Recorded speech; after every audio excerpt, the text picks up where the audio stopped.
হর হর মহাদেব, জয় শ্রীকৃষ্ণ। সবাই কেমন আছো? আজকে আমি চলে এসেছি। আজকে কথা বলবো 56 ভোগ নিয়ে। 56 ভোগ কেন দেওয়া হয় সেইটারই গল্প বলবো। কিন্তু এখানে দুটো গল্প আছে। একটা হচ্ছে এমনি গল্প, পুরাণের কথা। একটা হচ্ছে বেদ অনুযায়ী যেটা বলা হয়। দুটো আছে, তো সেই দুটো তথ্যই বলবো। প্রথমে গল্পটা বলে নিই। যে গল্পটা হচ্ছে যে যখন শ্রীকৃষ্ণের জন্মের আগে বা তার যতক্ষণ না তার সে নিজেকে ঈশ্বর বলে বোঝাতে পারছে কাউকে, ততক্ষণ পর্যন্ত তখনকার সমস্ত ব্রজবাসী বা সমস্ত জনরা, মানুষজনরা, তারা ইন্দ্রদেবকে পুজো করতেন। তো এরকম যখন এবার গিয়ে কৃষ্ণ একটু বড় হয়েছে, তো একদিন খুব এরকম পুজোর আয়োজন করা হয়েছে।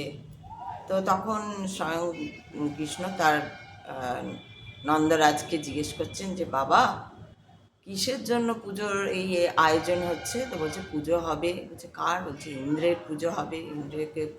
বলছে কেন ইন্দ্রের কেন পুজো হবে?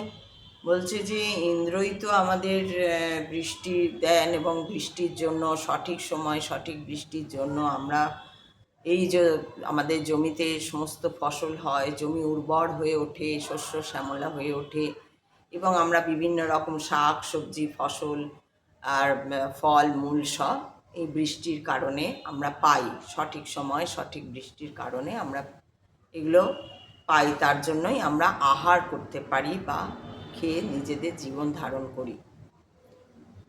অর্থাৎ মেন যে মানুষ জন্মের যে প্রধান প্রধান কি বলবো, উপলক্ষ্য বলবো না, উপলক্ষ্য তো অন্য, কিন্তু উপলক্ষ্য হচ্ছে নিজেকে খোঁজা।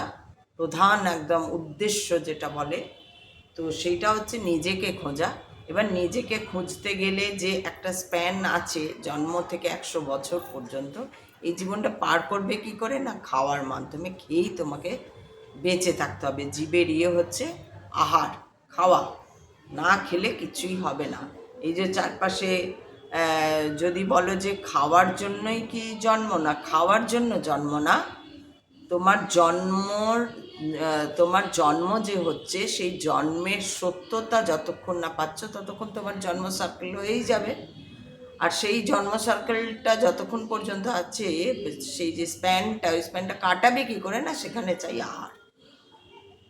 তো আমাদের প্রত্যেকটা জীব, প্রত্যেকটা প্রাণী আহার, আগে আহার। মানুষের আহার যখন হয়ে যায়, তখন মানুষ এই নিজেকে খোঁজার যে আমি কোত্থেকে এলাম, আমি কে, আমি আগে কি ছিলাম, আগে আদৌ ছিলাম কি না, মরে গেলে কি হবে, আমি যখন মরে যাব কি হবে, এই যে নানা রকম প্রশ্ন মানুষের মধ্যে আসতেই থাকে। আর যে এই যে চাকরি পাবো কি পাবো না, চাকরি পেলাম বা অনেক পয়সা হয়ে গেল, সেটাকে নিয়ে লোক দেখানো, কেনাকাটি করা, আমি খুব ভালো, আমি আজকে এই সোনা কিনলাম, এগুলো এগুলো কোনো ব্যাপার না, এগুলো একদম ফালতু। এগুলো কোনো মানেই নেই, মিনিংলেস।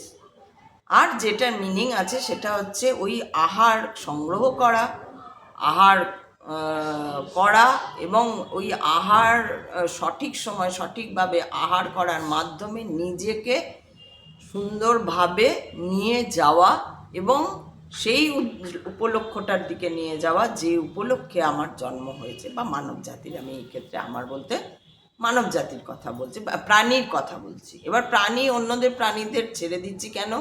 না তাদের আমাদের মতো ব্রেন নেই। তাদের আমরা হয়েছি মানুষ, হয় 4 লক্ষ মাত্র জনিতে মানুষ হয়। এই জন্যই বলা হয় যে এই যে মানুষ হয়ে জন্মেছি, এই জন্মেই যদি আমি আমার খোঁজটা অন্তত শুরু করেও অনেকটা এগিয়ে নিয়ে যেতে পারি, তাহলেও হয়তো আর কয়েকটা জন্মই, তাহলেও আমি পরে মানুষ হয়েই জন্মাবো হয়তো। কারণ নিম্ন জনিতে আর জন্মাবো না, যখন আমি সেই ঈশ্বর, অর্থাৎ সেই যে নিজেকে কোত্থেকে আমি, ঈশ্বর কেন বলছি, যে অহম ব্রহ্মাস্মি, আমার মধ্যেই সেই ব্রহ্ম আমি ব্রহ্মাণ্ডেরই অংশ, আমার মধ্যেই সেই ব্রহ্ম, অহম ব্রহ্মাস্মি, এইটা বুঝতে হবে। এটা শুধু বলা না, এটাকে রিয়েলাইজ করতে হবে। তো এই যে রিয়েলাইজেশনটা আসবে কোত্থেকে না, আমাকে বেঁচে থাকতে হবে, আমাকে জীবনে চলতে হবে, বিভিন্ন ঘটনা আমার সঙ্গে ঘটবে, সেই ঘটনার থেকে আমাকে অভিজ্ঞতা নিয়ে নিয়ে ওগুলোই হবে, ঘটনাগুলো হবে প্রশ্ন, আর উত্তর খুঁজে পেতে হবে আমাকে নিজেই। এই হচ্ছে জীবনের চলা। তার জন্য কি করতে হবে? আহার করতে হবে, বা আহার সংগ্রহ করতে গিয়েও কিন্তু আমাকে কর্ম করতে হবে। এই হচ্ছে সব রিলেটেড। তো এই জন্য হচ্ছে, তো 56 ভোগের কথা যেটা হচ্ছিল, যে ইন্দ্রকে পুজো করা হতো, তখন কৃষ্ণ বলছেন যে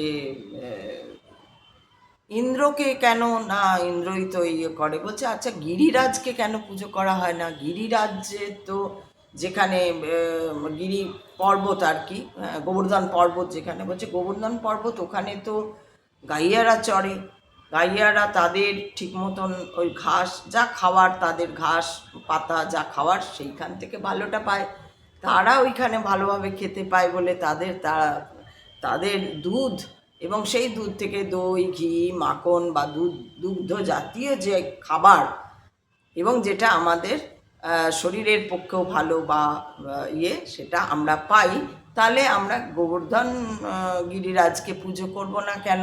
ওনাকেও তো পুজো করার দরকার আছে আমাদের, হচ্ছে সবাইকে বুঝিয়েছে।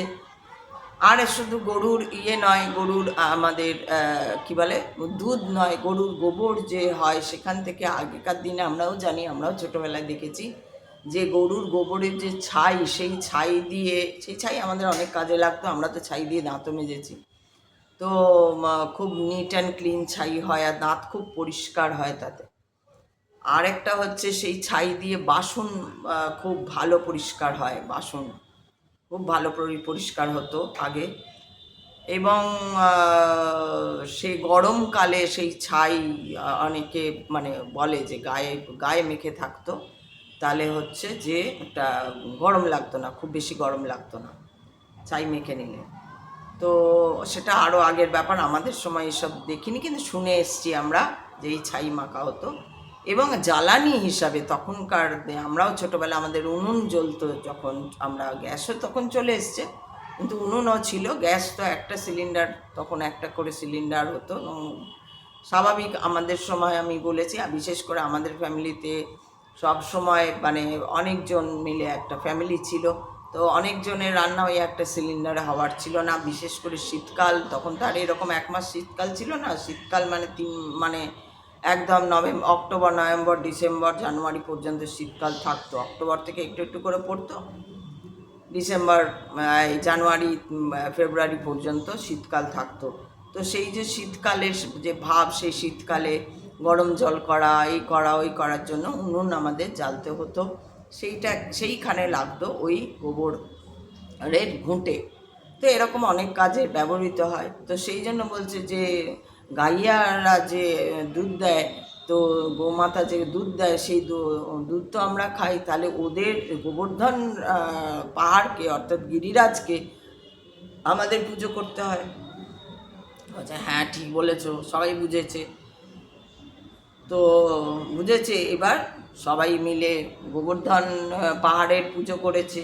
পুজো করবে, তো পুজো করে হঠাৎ ইন্দ্র তো ভীষণ অহংকারী ছিল, জানেন তো। ইন্দ্র কিন্তু দেখবেন, আপনারা যত গল্প শুনবেন, পুরাণের কথা শুনবেন, পুরাণের গল্প পড়বেন আর কথা পড়বেন, ওখান থেকে জানতে পারবেন যে ইন্দ্র খুব অহংকারী ছিল। তো যাই হোক, ইন্দ্রের অহংকার, ইন্দ্র বলে, হ্যাঁ আমাকে পুজো না করে গোবর্ধন পুজো করেছে, এত বড় সাহস, দাঁড়াও, বলে দিয়েছে বৃষ্টি ঢেলে। সে একদম এত বৃষ্টি বন্যা করে দিয়েছে, ব্রজবাসী আর থাকতে পারছে না। তখন কৃষ্ণ কি করেছে, এটা অন্য একটা গল্পে বলা হয়, এটাও কৃষ্ণের লীলা, ঠিক আছে। তো দিয়ে এবার কৃষ্ণ কি করেছে, সবাইকে, গ্রামবাসীকে, ব্রজবাসীকে বলেছে, চলো গোবর্ধন পাহাড়ের নিচে চলো। দিয়ে গোবর্ধন পর্বতকে সে এক হাতে বাঁশুরি আর এক হাতে গোবর্ধন পর্বত করে আঙুলে, তার সব থেকে কনিষ্ঠ আঙুলে সে গোবর্ধন পর্বতকে তুলে রেখেছে 7 দিন। পর্যন্ত, এবং সেখানে না খাওয়া না কি কারোরই খাওয়া হয়নি, কিন্তু তারও খাওয়া হয়নি। আর এখানে বিশেষ করে বলা হচ্ছে যে কৃষ্ণ কে 8 প্রহরে নাকি খেতে দেওয়া হতো। যশোদা মা কৃষ্ণকে 8 প্রহরে প্রহরে প্রহরে খেতে দিতেন। তো এই যে 8 প্রহর ধরে তিনি খেতেন, আর ওই 7 দিন যে তিনি খাননি, কিছুই করেননি। তো যখন এবার 7 দিন ধরে ধরে রাখা হয়েছিল, ইন্দ্র 7 দিন 8 দিনের দিন ইন্দ্র আর বৃষ্টি দিতে পারে না, তার সব তখনকার মতন ফুরিয়ে যায় দম, তো সে ছেড়ে দেয়। এবং পরবর্তী ক্ষেত্রে সে যখন জানতে পারে যে তার থেকেও হচ্ছে কৃষ্ণ স্বয়ং, তখন তার কাছে ক্ষমা চায়। তো সেটা তো একটা আলাদা গল্প। এইখানে কি হয়, এই যে 7 দিন বলা হয় যে স্বয়ং কৃষ্ণ যে ধরে রেখেছিলেন, এবং 7 দিন ধরে উনি জলপানও করেননি, খাবার খাননি। তো এরপরে যখন আবার জল কমে যায়, সবাই ঠিকঠাক চলে যায়, নিজের ব্রজবাসীরা যখন ফিরে যায় ঘরে, তখন ওই গোপীরা এবং যশোদা মা সবাই মিলে কি করে না, ওই যশোদা মা সবাইকে বলে যে ও যে 7 দিন খায়নি, অর্থাৎ এক একটা দিনে 8টা প্রহর, আর 7 দিনে হচ্ছে 7 8 56। তো 56 রকমের ওই জন্য ভোগ তৈরি করা হয়, যে তাকে কৃষ্ণকে খাওয়ানোর জন্য। 7 দিন খায়নি, সেজন্য একদিনেই সে ভোগ তৈরি করে তাকে খাওয়ার ব্যবস্থা করা হয়। সেইখান থেকেই শুরু হয় 56 ভোগ।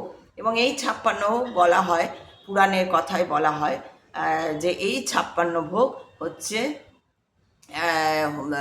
সবাইকে দেওয়া হয় না। 56 ভোগ সবার জন্য নয়, 56 ভোগ হচ্ছে শুধুমাত্র কৃষ্ণের জন্য, হনুমানের জন্য আর গণেশজির জন্য, এটা বলা হয় পুরাণের কথায়। তো এই রকম আর কি ব্যাপার, এই কারণে হয় 56 ভোগ। কিন্তু এইটার যদি তুমি কোনো একটা রিজনেবল বলবো না, লজিক্যাল বলবো, একটা লজিক্যাল উত্তর যদি চাও, তাহলে লজিক্যাল উত্তর দিচ্ছে বেদ। সে কি বলছে, বেদে বলা হচ্ছে বা দর্শন শাস্ত্রে বলা হচ্ছে, দুটো খানিকটা এক, তাই আমি মিলিয়ে নিলাম দুটোকে। তো সেখানে বলা হচ্ছে এই 56 ভোগ হচ্ছে ভোগ মানে যেটা আমরা ভোগ করছি। আমরা কি শুধুই খাওয়াটাই ভোগ? খাওয়াটাই ভোগ নয়, ঠিক আছে? ওই জন্য দেখো, এটা যদিও মহাদেবের উদ্দেশ্যে বলা হয় যে কাল হরো, দুঃখ হরো, কষ্ট হরো, দারিদ্র হরো, রোগ হরো, বাধা হরো, বিপত্তি হরো, সংকট হরো, হর হর মহাদেব। তো এই যে 8টা জিনিস, এই যে ভোগ, এই দুঃখ কিন্তু একটা ভোগ। তুমি দুঃখ ভোগ করো, বলে না তোমাকে তো দুঃখ ভোগ করতেই হবে, তোমার যা পাওনা আছে তোমাকে তো কষ্টটা ভোগ করতেই হবে, তোমার যা লেখা আছে তোমাকে তো ওই অমুক ভোগ করতেই হবে। এই যে ভোগগুলো আমরা করি আমাদের জন্যই, আমাদেরই দোষে। আমরা যদি সঠিক সময় না খাই, তাহলে আমাদের রোগ ভোগ করতে হবে। আমরা যদি সঠিক জিনিস না খাই, তাহলে আমাদের রোগ ভোগ করতে হবে। আমরা যদি সঠিক পরিমাণ না খাই, তাহলে আমাদের রোগ ভোগ করতে হবে। তো এই যে ভোগ করতে হবে, এই যে দুঃখ ভোগ করতে হবে, এই যে কষ্ট ভোগ করতে হবে, এই যে কষ্ট ভোগ করতে গেলে আমাকে আবার ওষুধ খেতে হবে, আমাকে বিভিন্ন জায়গায় ডাক্তার, অপারেশন, হেন তেন, এইগুলো আমাদের ভোগ। এই যে ভোগ, তাহলে বেদ কি বলছে? বেদ বলছে প্রত্যেক প্রহরে ওম বলো, প্রত্যেক প্রহরে তুমি ওম বলো। অর্থাৎ এই যে 8টা প্রহর, 8টা প্রহরে তুমি ওম বলো।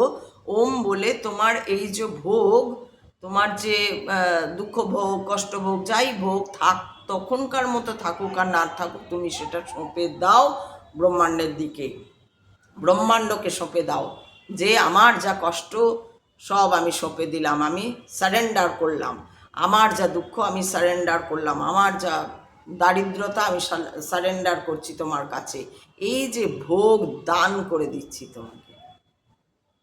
এই হচ্ছে, তাহলে আমি যদি একদিন 24 ঘন্টা মানে 8 প্রহর, 8 প্রহরে এই প্রত্যেক প্রহরে একবার করে ওম বলি, আর আমার ভোগকে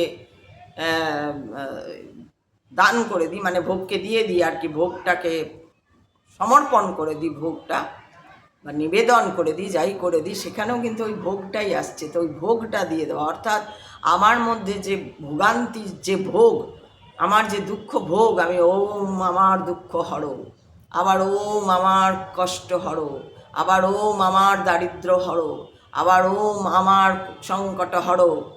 এই যে আমরা 8 প্রহরে এক একটা করে ওম বলছি, আর এইটা যদি বলি তা এইটা কি হচ্ছে, এটা এখানেও হচ্ছে, তাহলে 7 দিন ধরে আমি যদি বলে যাই, এইখানেই হচ্ছে 56 ভোগ।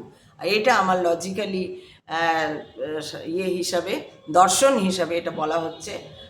দর্শন শাস্ত্রে এবং বেদ দুটো মিলিয়েই আমি এটা বললাম যে যে এই যে আমরা কি বলবো, যে এই যে আমরা 3টে প্রহরে, এই এক একটা প্রত্যেক প্রহরে যে আমরা এক ওম বলছি এবং সেই ব্রহ্মাণ্ডের কাছে আমার ভোগকে নিবেদন করছি বা সমর্পণ করছি, সারেন্ডার করছি, যাই করছি, এই যে বলছি, এই বলার মধ্যে দিয়েও এই শব্দ বলে না, শব্দ ব্রহ্ম, এই যে শব্দ সেই ব্রহ্মাণ্ডের সঙ্গে মিশে অ্যালাইন হয়ে যাচ্ছে, এতে আমার যে এনার্জি সেইটা অনেক বাড়ছে আর কি, সুন্দর থাকছে, এনার্জিটা নষ্ট তো হচ্ছেই না, এনার্জি সুন্দরভাবে থাকছে। এনার্জি কমে গেলে, এনার্জি বা আমরা বলি, এটা ডাক্তারি ভাষায় বলা হয় ইমিউনিটি যদি কমে যায়, তাহলে আমরা আবার বেশি যে কোনো অর্থেই আমরা ওভার থিঙ্কিং বলো বা হতাশা বলো, ডিপ্রেশন বলো, এই সেই ইমিউনিটি যাদের মধ্যে থাকে না, তাদেরই শরীর খারাপ হয়, বা শরীর খারাপ মানেই মন খারাপ বা এই সেই এইসব হয়। তো সেই জন্য বলা হচ্ছে যে এটাও একটা, এইটাই হচ্ছে অ্যাকচুয়াল 56 ভোগ যদি বলা হয়, তাহলে 8 প্রহরে তুমি প্রত্যেক প্রহরে তোমার এক একটা ভোগকে নিবেদন করে দাও ওমের কাছে, ওম বলে। তাহলে কি হবে, সেই 8টা প্রহরে তুমি যদি 7 দিন ধরে এরকম করো, তাহলে দেখা যাচ্ছে 365 দিন কিন্তু যদি বলো, তাহলে এইভাবেই তুমি নিবেদন করে দিচ্ছ, তাহলে তুমি সেই তোমার যা ভোগান্তি আছেও, একদম বলে না বিধির বিধান, সেখানেও কিন্তু বলা আছে শাস্ত্রে, বা স্বয়ং শ্রীকৃষ্ণের মুখ দিয়েই বলা আছে গীতাতে, যে যেটা বিধির বিধান, যার জন্য আমি ওই গল্পটা বলেছিলাম, যখন সুরদাস বেরিয়ে যাচ্ছে, কে এসছে, কোথায় গন্ধ পাচ্ছি, মনে হচ্ছে যেন লালা এসছে, মনে হচ্ছে যেন শ্রীজি এসছে, দেখবো, তো বেরিয়ে গিয়ে সোজা যাচ্ছে, আর যেতে যেতে একটা বিশাল গাড্ডা কুয়োর মতন সেখানে পড়ে গেছে, আর রাধা বলছেন যে চলো তুলে নাও, ও এত কষ্ট মানে পড়ে গেছে, চলো ওনাকে তুলি। এই কৃষ্ণ বলছে না না, তুলতে হবে না, ও ঠিক আছে থাক। কেন না, ওর কর্ম, কৃষ্ণ সব সময় বলছে তোমার কর্মতে আমি নেই, তুমি কর্ম, আমি তোমাকে বলে দিতে পারি কি করতে হবে, মানে কোথায়, আমি তোমাকে রাস্তাটা দেখিয়ে দিতে পারি, ওই রাস্তায় কিভাবে তুমি পৌঁছবে, গন্তব্যে পৌঁছবে, তা কি করতে হবে, তোমাকে ধুলো ঝেড়ে উঠতে হবে না, মার্কিলোক্রম লাগাতে হবে না, বোরোলিন লাগাতে হবে, ওখানে কেটে গেলে কি করতে হবে, ওটা তোমার ব্যাপার, আমি ওখানে বলতে পারবো না তোমাকে, কি কর্মটা ওইটা তোমার, কিন্তু রাস্তা আমি দেখিয়ে দেবো। এই হচ্ছে কৃষ্ণের কথা। তো সেই এই হচ্ছে ভোগ। তো আপনারা দুভাবেই নিতে পারেন, কিন্তু কি হয়েছে, আমি কেন বলি এগুলো যুক্তি দিয়ে বা ইয়ে দিয়ে কেন বলতে যাই, যে আমার সব সময় একদম এই যে ভোগ মানে দেখেছি, যে নাটকগুলো দেখেছি, আমার খুবই খারাপ লাগে। পাশের বাড়ি হয়তো খেতে পায় না, আমারই যখন খুব খারাপ সময় ছিল, আমি দেখেছি অনেকের বাড়িতে আশেপাশে তারা পুজো আচ্চা করতো, বিশাল ভোগ দিয়েছে পিতলের ঠাকুরকে, অথচ জানেও না যে পাশে 2টো বাচ্চা আছে, তারা খেতে পাচ্ছে না, তাদের গিয়ে একদিন ভাত দিই, বা তাদেরকে একদিন গিয়ে জিজ্ঞেসও করি কী দরকার, বা তাদের পড়াশোনার কিছু যদি ব্যবস্থা লাগে দিই। কেউ করেনি, দেখেছি এগুলো দেখে নাটকই মনে হয়েছে, তখনও মনে হতো যে ধুর বাবা, এই কী ভক্তি, এ কী ভক্তি, যে তোমার পাশে মানুষ মরছে, 2টো বাচ্চা, আমার কথাও ছেড়ে দিলাম, 2টো বাচ্চা, হ্যাঁ, তারা খেতে পাচ্ছে কি পাচ্ছে না, তাদের পড়াশোনা বন্ধ হয়ে যাচ্ছে, এই হয়ে যাচ্ছে, অন্তত কিছু সাহায্য করি একে। যাকে যেখানে সাহায্য পায় পড়ে চেয়েছি, সেখানে পাইনি সেটা তো আলাদা, কিন্তু অনেকে জেনেও দেয়নি, সেইগুলো দেখে আমার তখনই মনে হয়েছে যে না, এখানে তো ভোগ মানে এটা নয়। এবং তখন থেকেই আমি ছিলাম যে খুঁজে বার করব অ্যাকচুয়ালি ভোগ কোথায়। তারপরে আমি তো বলি আপনাদের যে আমি সমস্ত বিষয় একটু আধটু করে একটু পড়াশোনার চেষ্টা করি, কারণ না পড়ে না জেনে তো কিছু বলা যায় না। তো তারপরে যাই হোক জানতে জানতে জেনেছি ও ভোগ মানে খাওয়ার ভোগ নয়, ওই যে ভোগ দিয়ে দিলাম এত ভোগ। তো অনেক জায়গায় এটাও বলা হয় বা আমারও নিজেরও খারাপ লাগে।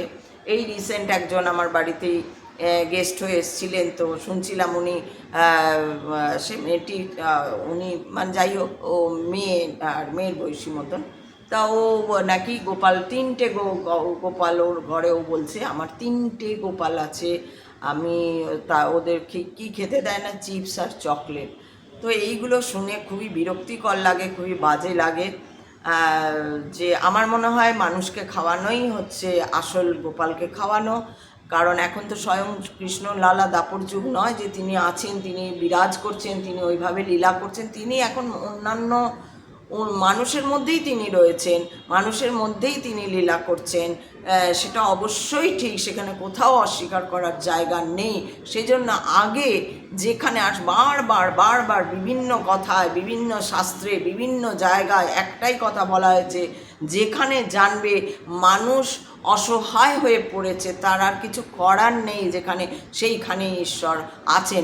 অর্থাৎ সেইখানে যদি এমন হয় যে তুমি কোথাও দেখলে যে রাস্তায় একটা লোক, একটা বুড়ি মানুষ বা বুড়িও না হোক, এমনি আমাদের বয়সী হোক, যে খুব অসুবিধায় পড়ে গেছে, কোনো একটা ক্ষেত্র থেকে সে খুব অসুবিধায় পড়ে গেছে, তাকে সাহায্য করাটাও, এই যে তুমি তাকে সাহায্য করতে যাচ্ছ, তোমার মনে হচ্ছে ভদ্রমহিলা একটু অসুবিধায় পড়ে গেছে, আচ্ছা আপনার ব্যাগটা কি ধরে দেবো, বা আপনার কি একটু আপনার কি মাথা ঘুরছে, আপনার কি শরীর খারাপ লাগছে, এই যে তুমি গিয়ে জিজ্ঞেস করছো, তার মানে তোমার মধ্যে তখন ওই কৃষ্ণ ঢুকেই তাকে জিজ্ঞেস করছে।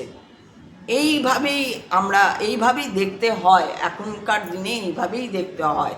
পাশ থেকে ওই যে বলে না যে পাশ থেকে সে সবসময় রয়েছে এবং পাশ থেকে সে ঠিক চেষ্টা করছে তোমাকে সঠিকটা বোঝানোর, বলার।